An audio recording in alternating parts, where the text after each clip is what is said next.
Quem me acompanha aqui sabe que eu falo muito da crise política que o Brasil está passando, que está acontecendo no Brasil recentemente, nessa dissolução, nessa implosão da política e como que a gente está conhecendo ela, especialmente depois ali do fim da ditadura.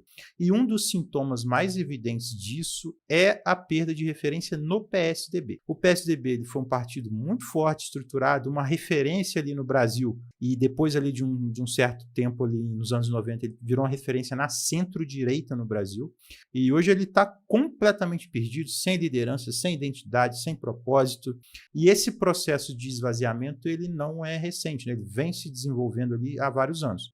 O PSDB ele foi o principal partido do Brasil nos anos 90, se você for parar para pensar. Foi o principal adversário do PT, e hoje ele é ali um agrupamento desarticulado, sem expressão nacional, sem força para disputar qualquer coisa de forma relevante a nível nacional. E esse esvaziamento, ele não foi um acidente, né? Ele não foi algo que aconteceu do nada. Ele é o resultado de uma série de escolhas, de estratégias equivocadas, de uma incapacidade de renovação e também um erro de leitura política do momento histórico. O PSDB, na prática hoje, ele é um partido que não representa mais ninguém de forma clara.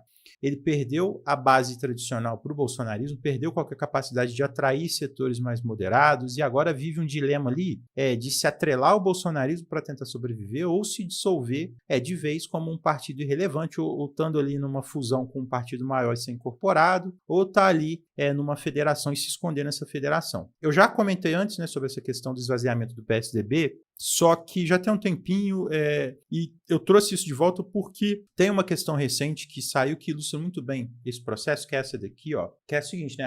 Raquel Lira define saída do PSDB e marca filiação ao PSD de Kassab, né?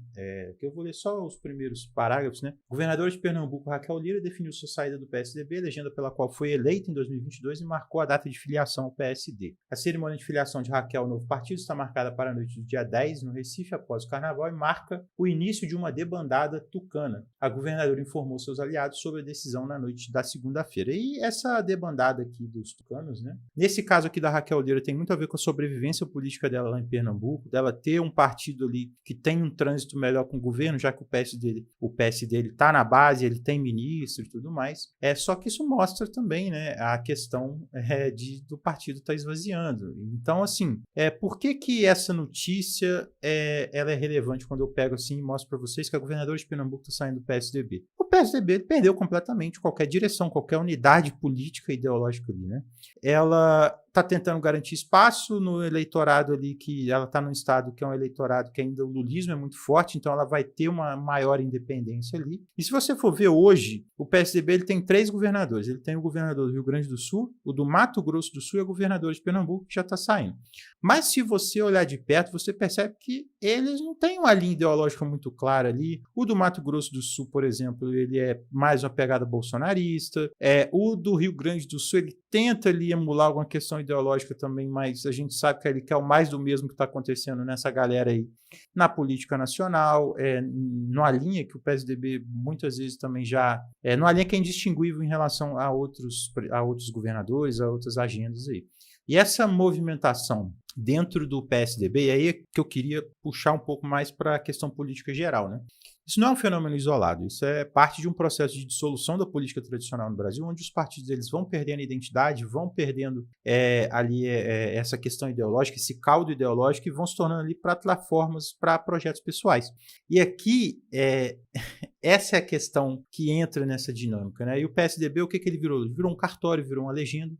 Por isso que eu queria trazer esse comentário rápido sobre os motivos dessa perda de espaço do PSDB e essa destruição do partido nos últimos anos. Se a gente olha de forma detalhada, e aqui é uma afirmação que eu falo com tranquilidade, tem gente que vai estranhar, o PSDB ele é o partido mais importante da Nova República no Brasil. E ele é o símbolo da decadência da Nova República. Ele foi a sigla que ditou boa parte do que a gente tem na Constituição, teve um papel decisivo ali no Constituinte, quando as lideranças do PSDB ainda estavam dentro do PMDB, e ajudou a moldar o PSDB, ajudou a moldar o modelo de presidencialismo de coalizão que rege a política brasileira até hoje. O PSDB foi o grande arquiteto do modelo econômico que a gente segue desde os anos 90 e na esteira do Plano Real. real. E qual que é a questão, qual que é o grande problema? Uma questão que eu falei com vocês muitas vezes. Esse modelo nunca funcionou de fato. O plano real, ele é muito associado ao PSDB, ele funcionou, mas o modelo e a visão que eles tiveram ali depois desse processo de implementação que veio ali, que era o plano de estabilização, essas visões estavam erradas.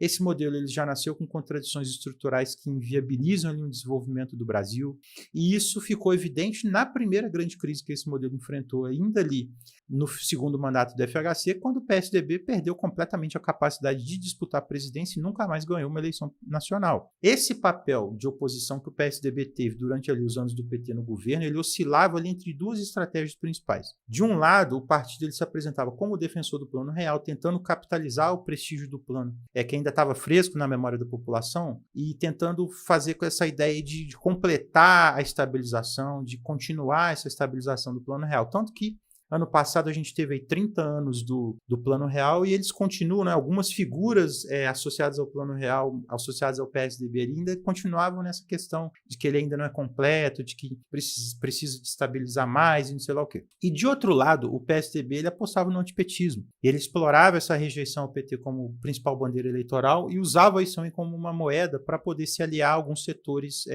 do baronato aí no Brasil. E também como bandeira eleitoral. Só que com o passar dos anos, essa questão da defesa do Plano Real no campo político ela foi perdendo muita força e sem um projeto econômico para apresentar, o PSDB ele acabou ficando só com o antipetismo.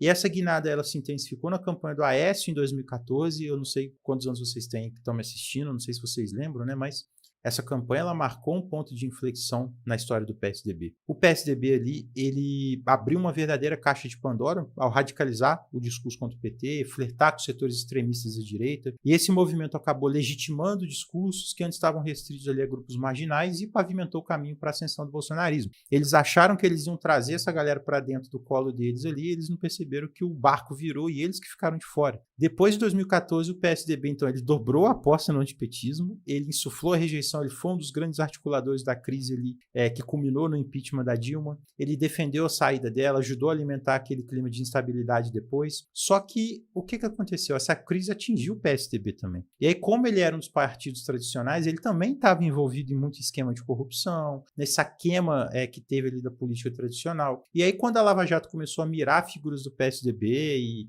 e ficou marcado ali que eles também tinham um monte de esqueleto no armário, isso acabou, eles perderam completamente essa base, né? Nesse vácuo aí que o bolsonarismo cresceu, com um discurso que rejeitava tanto o PT quanto o PSDB, o Bolsonaro ele vem como um discurso do verdadeiro anti-establishment, verdadeiro antissistema, e o PSDB foi empurrado para o mesmo balaio aí da velha política corrupta. Essa narrativa aí dessa direita colocou o PSDB como um partido atrasado, um partido da política tradicional, chegaram até inclusive a chamar o PSDB, ainda chamam o PSDB de esquerda, e o resultado disso foi um desastre para eles. Assim, eles perderam completamente a base eleitoral que migrou para o bolsonarismo e em vários lugares eles dependem de uma associação com o bolsonarismo. E o resultado é que eles não têm nenhum projeto de poder a nível nacional. Eu não estou falando nem de questão ideológica, eu estou falando de projeto de poder a nível nacional para disputar a presidência.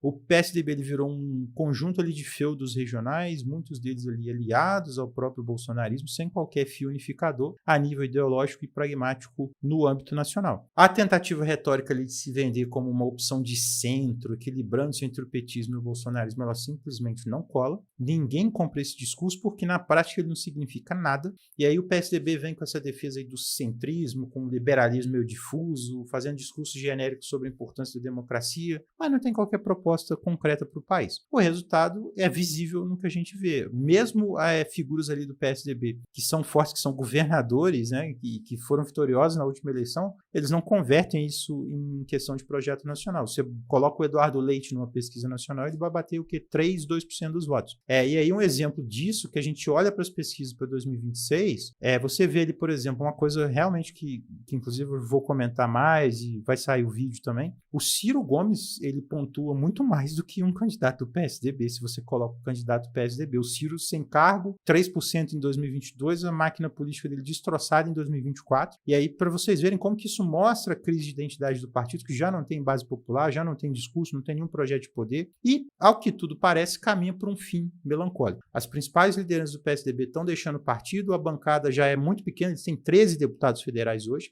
e nas próximas eleições tem o risco até de cair, de não passar na cláusula de barreira, o que vai selar de vez ali o destino deles. E aí, diante desse cenário, eles já negociaram ali uma incorporação com o PSD, que parece que não vai avançar, agora estão tentando negociar uma federação para tentar ver se mantém ali a estrutura, se passam pela cláusula de barreira, mas no fim das contas, o que está desenhado é um partido que vai virar mais um desses nanicos aí, sem identidade, um zumbi político vagando, sem ideologia, sem perspectiva real de poder, apenas tentando sobreviver ali para ganhar o acesso ao fundo partidário.